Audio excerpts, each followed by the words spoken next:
जल प्रवाह पावितस्थले कलेवलंब्य लंबितां भुजंगतुंगमालिकां तमड्डमड्डमन्निनादवड्डमर्वयं चकार चण्डताण्डवं तनोतु नः शिव शिवं शिवं शिवं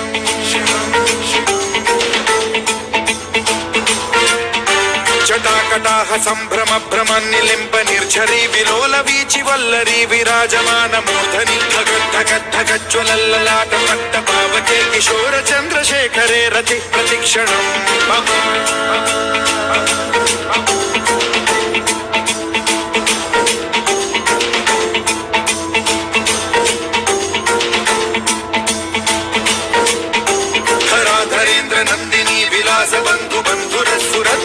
संतति प्रमोदमान मानसे कृपा कटाक्ष धोरणी निरुद्ध दुर्धरापदि क्वचित् दिगंबरे मनो विनोद में तु वस्तुनि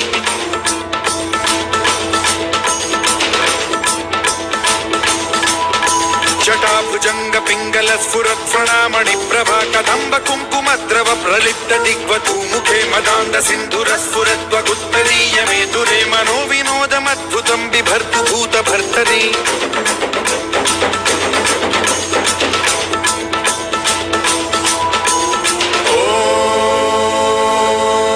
शिवाय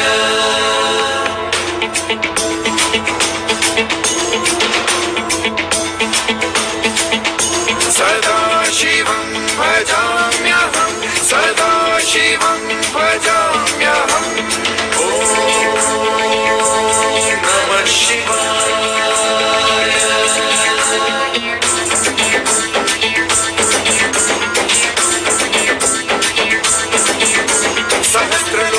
प्रभृत्य शेषलेख शेखर प्रसून धूलि धोरणी विधूसराग्रिपीठ भुजंग राजमालया निबद्ध जाट जूटक श्रियै चिराय जायतां चकोर बंधु शेखर ललाट चत्वर ज्वलत् धनञ्जय स्फुलिंग भानि पीत पंचसायकं नमन्निलिम्ब नायकं सुधामयूख रेखया विराजमान शेखरं महाकपालि संपदे शिरोजटालमस्तु नः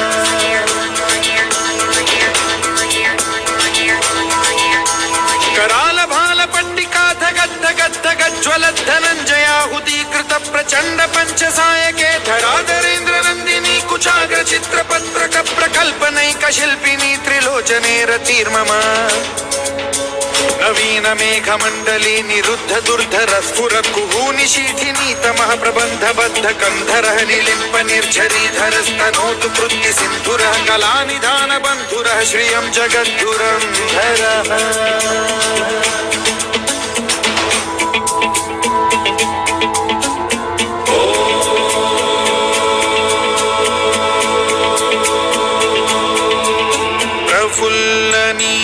पंकज प्रपंच कालिम प्रभावलंबि कंठ कंदली रुचि प्रबद्ध कंधरं स्मरच्छिदं पुरच्छिदं भवच्छिदं मथच्छिदं गजच्छिदान्धकच्छिदं तमन्तकच्छिदं भजे अखर्व सर्व मंगला कला कदम्ब मंजरी रस प्रवाह माधुरी विजृंभणा मधुव्रतं स्मरान्तकं पुरान्तकं भवान्तकं मखान्तकं गजान्तकान्धकान्तकं तमन्तकान्तकं भजे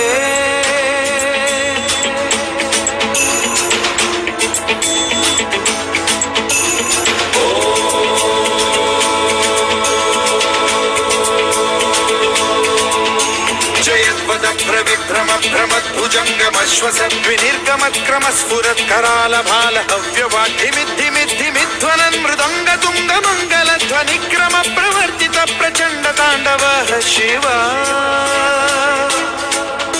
सुषट् विचित्र कल्पयोर्भुजङ्गमौक्तिकत्रजो गरिष्ठरत्नलोष्टयो सुहृद्विपक्षपक्षयो कृष्णारविन्द चक्षुषो प्रजामहि महेन्द्रयो समप्रवृत्तिकः कदा सदा शिवं भजाम्यहम्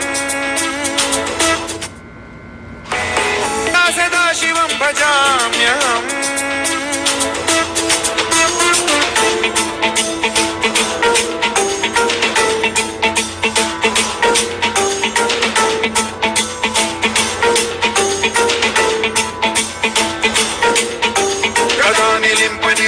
निकुञ्जकोटरे वसन् विमुक्तदुर्मतिः सदा शिरस्थमञ्जलिं वहन् विमुक्तलोललोचनो ललामभाललग्नकः शिवेति मन्त्रमुच्चरन् कदा सुखी भवाम्यहम्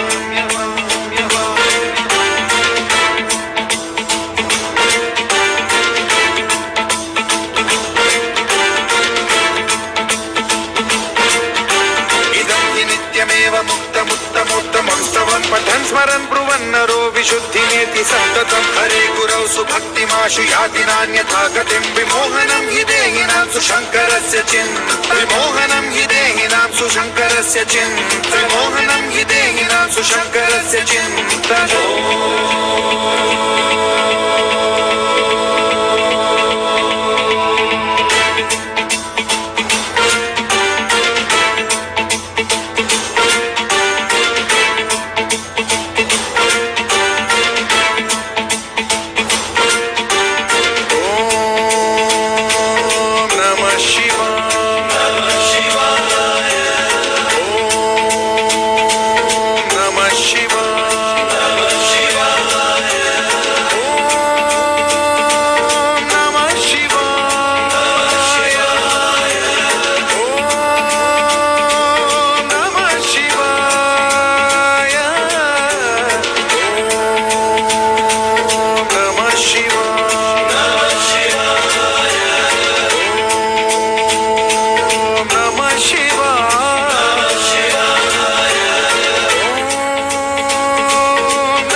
Shiva